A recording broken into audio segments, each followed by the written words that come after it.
earthquakes, and this gospel of the kingdom shall be preached in all the world, and then shall the end come. The Bible prophesies a world government for the times just ahead. The debate between global governance and national sovereignty is at the heart of the intense political strife engulfing America today. Will America be a part of the prophesied world government? We'll answer on this edition of End of the Age.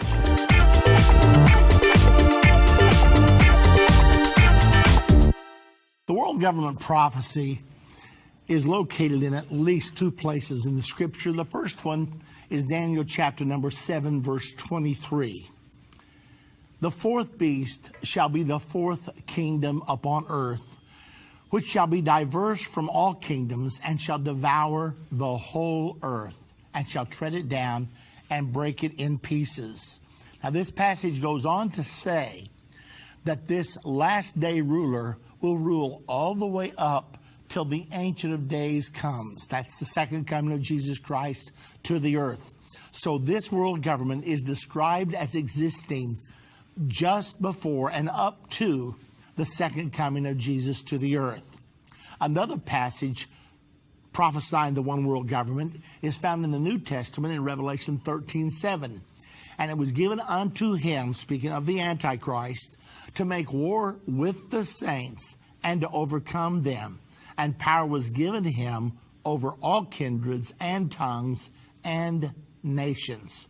So both of these passages predict a one world governmental system, and it will be the one world government of the end time, the world government of the Antichrist. Now let's talk now about the concept that's presently driving global governance. Many people say that the age of the nation state is over because nationhood causes war. When two nations have a conflict, they both have their armed forces, then they go to war against each other. It spreads sometimes to a world war. The theory is if we had one nation, one global nation with one army, there would be no more wars. And it sounds pretty good. However, what's the problem with this concept?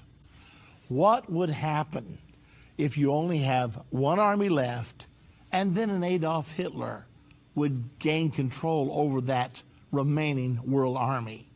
Now you have no checks and balances. Now then you're going to have the worst tyranny the world has ever seen. But people would protest and say, oh, no, that will never happen. However, your Bible says that is exactly what is going to happen, but it won't be Adolf Hitler. It will be someone worse. The Bible calls him the beast or the Antichrist. Now let's go back in order for us to really understand, when did the drive for world government begin? Now throughout history, there's always been a desire for world dictators to rule the world. We had the Babylonian Empire, we had the Medes and the Persians, then the Grecians, then the Romans, and then finally the Holy Roman Empire. So periodically, these governments have attempted to establish dominion over the entire world. However, in modern times, we're building back toward the time that I just read the prophecies to you is coming very soon. In modern times, the League of Nations was formed after World War I in 1919. The concept was, let's come together and let's form an organization that will stop any more wars. Well, the League of Nations was dead on arrival because the American Congress refused to join. They understood that it would ultimately lead to a one world government. They did not want to surrender American sovereignty. So the League of Nations never really got off the ground. Then 20 years later came World War II. It was so terrible, with 52 million dead, that the nations now said we must establish some kind of an organization that will guard us from world annihilation. Especially contributing to this was the use of the atomic bomb on Japan. Once humankind saw the horrors that could be created with modern weaponry, they said, we have to do something. Consequently, the United Nations was formed in 1945. Now, it was during this time that many people were openly advocating world government. For example, William Benton was the Assistant Secretary of State of the United States in 1946. And here's what he said. As long as a child breathes the poisoned air of nationalism, education and world-mindedness can produce only precarious results. As we have pointed out, it is frequently the family that infects the child with extreme nationalism. The schools should therefore combat family attitudes that favor nationalism. We shall see presently recognized in nationalism the major obstacle to the development of world-mindedness. We are at the beginning of a long process of breaking down the walls of national sovereignty.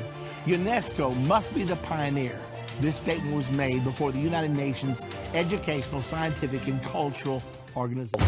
As soon as you say end time, they say, whoa, the end of the world. When's it going to be? And you can see this mask of fear. I'm not telling you the end time is coming. I'm telling you, you live in it right now.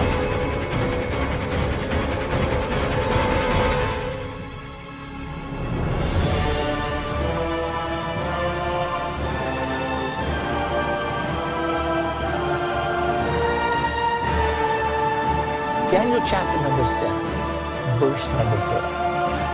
The first beast was like a lion. We have the eagle used continually to depict the United States of America. You see it on governmental documents. We are at the generation for which these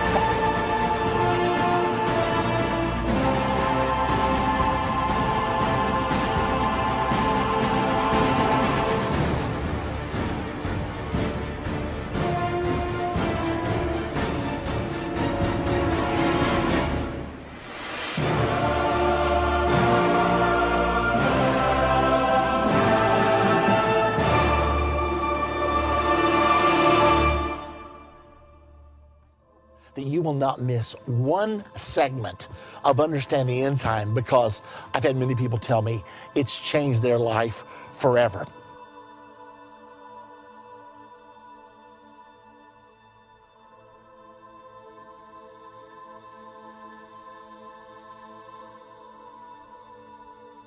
Many of the major prophecies of the Bible are given to us 2, 3, some of them as high as 4 or 5 times.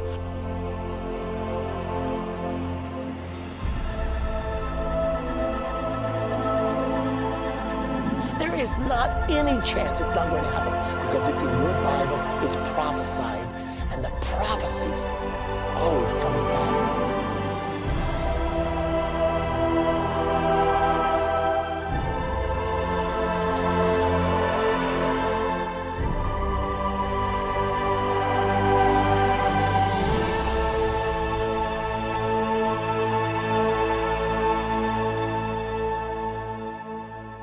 As you know, we are living in a time of tremendous political conflict. You hear it every day on the talk programs. It's Democrats against Republicans. It's Republicans against Democrats. That's the way we're living right now. But it didn't just start yesterday. We have been in a drive to establish a one-world government for a long time. I'm giving you some quotes today from 70 years ago, so that you can see what was happening back then. The seeds for one world government were being sown way back then. This quote states, "We will have world government whether you like it or not. The only question is whether that government will be achieved by conquest or by consent." Now, these were the words of banker James Paul Warburg on February the 17th, 1950, as he testified before the U.S. Senate Committee on Foreign Relations. Warburg lived from 1896 to 1969. So who is this Paul Warburg? His father, Paul Warburg Sr., was responsible for the creation of the Federal Reserve banking system in 1913. He became a director of the Council on Foreign Relations at its founding in 1921. He was also a trustee of the Brookings Institute until his death. Another individual, Strobe Talbott, who became Deputy Secretary of State from 1993 to the year 2000 under the Clinton administration, he said that in the 21st century, national sovereignty would cease to exist, that we would all answer to a single global authority. Now, did you get that? We're talking about the Deputy Secretary of State of the United States of America for 7 years under Bill Clinton, said in the 21st century, national sovereignty will cease to exist. He was high in our government under President Bill Clinton. This particular statement was made in an article that Talbott wrote for Time magazine, July the 20th of 1992. The title of the article was "The Birth of the Global Nation." What's he saying? Well, we're going to get rid of the nation state, and we're going to have a global, one global nation. Now, after Strobe Talbott left the White House because the Clinton term was over, he was looking for another job. He got a really nice job. He became the president of the Brookings Institute from 2000 until he recently retired. Now, the Brookings Institute is one of the most influential think tanks in America today. They create policy papers for the presidents. They sometimes write speeches for the presidents, and that's where Strobe Talbott was, and he was advocating his concept that national sovereignty should cease to exist, that we should all answer to a single global authority. Isn't this astounding? Now, shortly after Talbott became the president of the Brookings Institute, another young lady joined him there. She became senior fellow at the Brookings Institute for Foreign Affairs. Her name was Susan Rice. Now, she then became, shortly thereafter, the foreign affairs advisor to the Obama campaign as Barack Obama was running for president. Then, after they won this election, President Obama needed someone to represent the United States at the United Nations, the only forum on earth designed to be a one-world government. And who did he choose? Susan Rice. So, apparently, Obama agreed with Susan Rice because she was working with Strobe Talbott, who said that national sovereignty will cease to exist, will all answer to a single global authority. So now you have Talbott and Rice and Obama all agreeing together that the real solution to peace on earth and to the problems of this world is a one-world government and the abolition of statehood. Now let's go further. Once Susan Rice became our head representative at the UN, President Obama gave the position cabinet status. He believed, and Susan Rice believed, that the UN had the right to use force against nations. Here's what Susan Rice said. If the Sudanese government maintains its refusal of a robust UN force, they want to put a UN force in there, and Sudan was saying, no, we don't want that. She said if they maintain their opposition, then the international community should say to the Sudanese, you have a very short period of time, a week, perhaps 2 weeks at most, to accept this UN force unconditionally or face the threat of the use of military force. She said that in November of 2006. So she was an advocate of the UN being able, if necessary, to invade a state against its will. Now, we're talking about global governance here and what's going on around the world, and especially right now in the United States of America. Now, Mr. Richard Gardner was the former Deputy Assistant Secretary of State here in America, and here's what he had to say. We are likely to do better by building our house of world order, notice that phrase, from bottom up rather than from the top down, an end run around national sovereignty, eroding it piece by piece, is likely to get us to world order faster than the old-fashioned assault. This was published in Foreign Affairs magazine, which is the official magazine of the Council on Foreign Relations, in April of 1974. Now, after the fall of the Berlin Wall, politicians began to speak about globalization. If you're old enough, you may remember the time. Corporations called all their key employees in and said, okay, everyone, we must start thinking globally.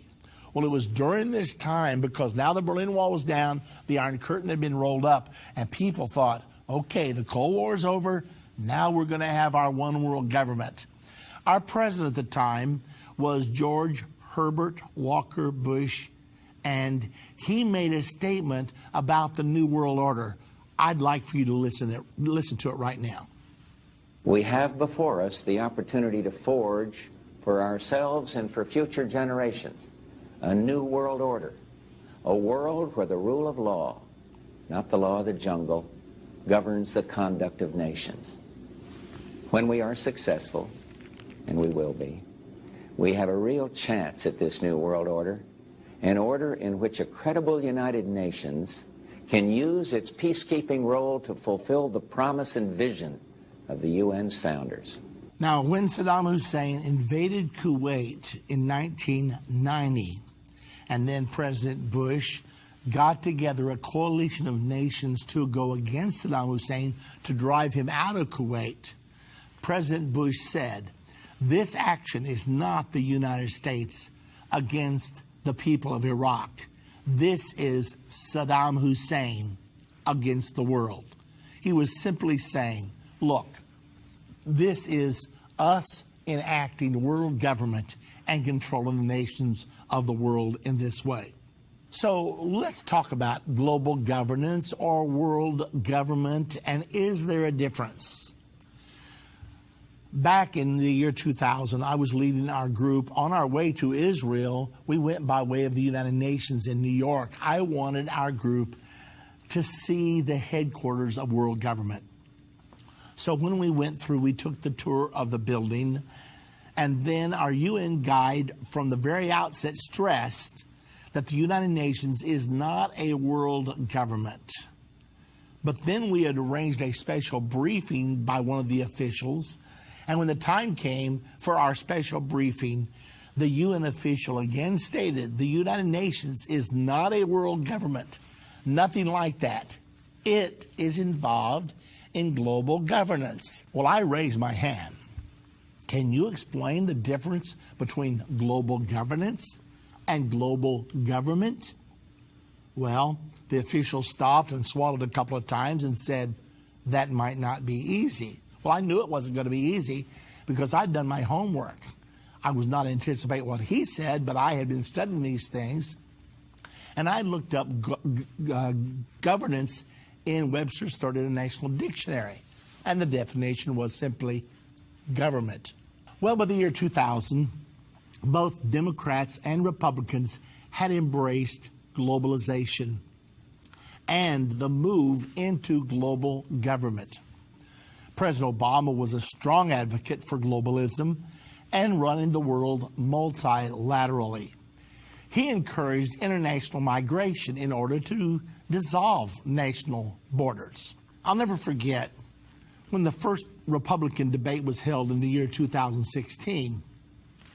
I looked at the 17 candidates that were lined up across the stage. I didn't know who I was going to vote for. In the middle, there was a man by the name of Donald Trump. I didn't know anything about him. I had never watched The Apprentice. I'd never been interested in it. I just knew he was sort of a movie star or whatever. But I listened nonetheless. When they came to Donald Trump, he spoke out forcefully against globalism. He said, I'm against globalism, and I'm also against the establishment. My ears perked up. I said, wait a minute. I know what globalism is. It's the belief in one world government. And I know what the establishment is. Because by then, the same powers had wormed their way in and gotten control of both the Republican Party and the Democratic Party. So by that time, whoever you voted for, basically the same things continued. It was sort of like voting for Tweedledee or Tweedledum. I also had found out that there was this secret organization in America called the Council on Foreign Relations.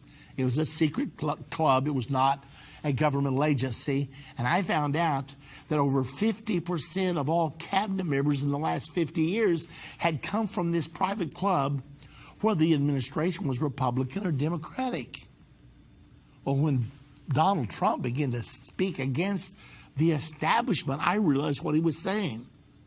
So here he is speaking against one world government and the dissolving of the nation state, and speaking against these powers that had captured both parties.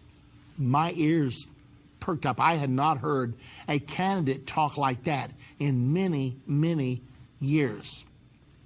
Well, when the campaign went into full force, of course, Donald Trump won the Republican nomination, and he was campaigning against Hillary Clinton. Now, Hillary vowed to continue the Obama policies of globalization. She said, "We don't need to build walls. We need to build bridges." Hillary would have led America into global governance, the thing that the one-worlders had been striving for almost 100 years. She was ready to put the capstone on the top of. And it undoubtedly would have led America to the point of no return. However, as you know, Donald Trump won the election and immediately moved to restore American sovereignty. He pulled out of the Paris Climate Agreement and the Trans-Pacific Partnership. So as we view all the talk programs and as we read our newspapers, what is the real issue creating the chaos in American politics? I want us to think together, because our nation has never appeared so divided as it is right now. But what is really behind it all? Is it because of the way Donald Trump combs his hair, or because of his abrasive personality? Well, believe it or not, that's not the answer.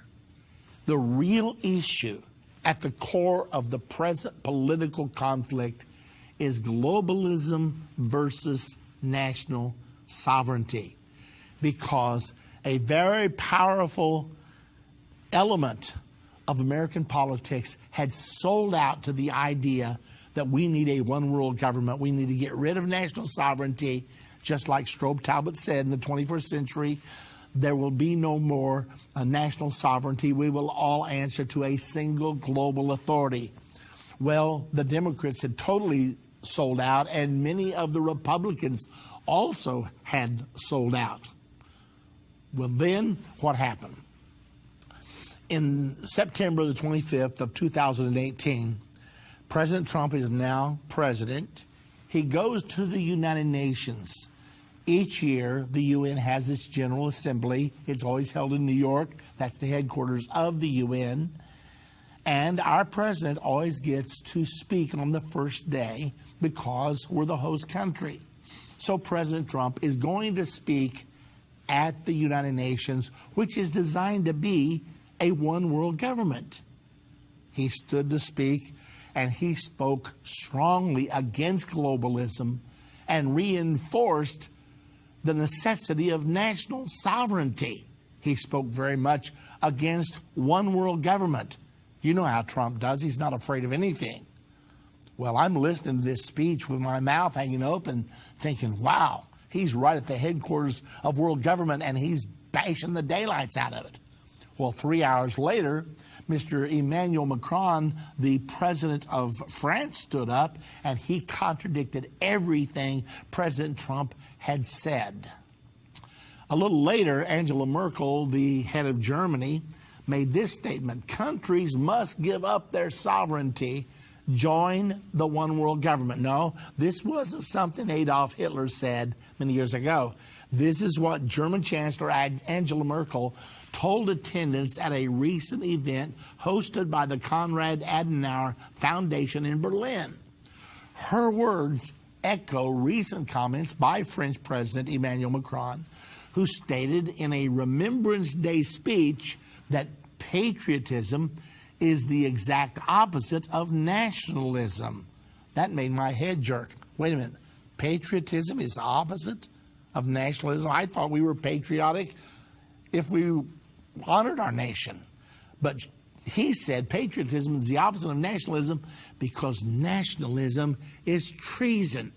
So he was accusing Donald Trump right before the world government body of advocating treason.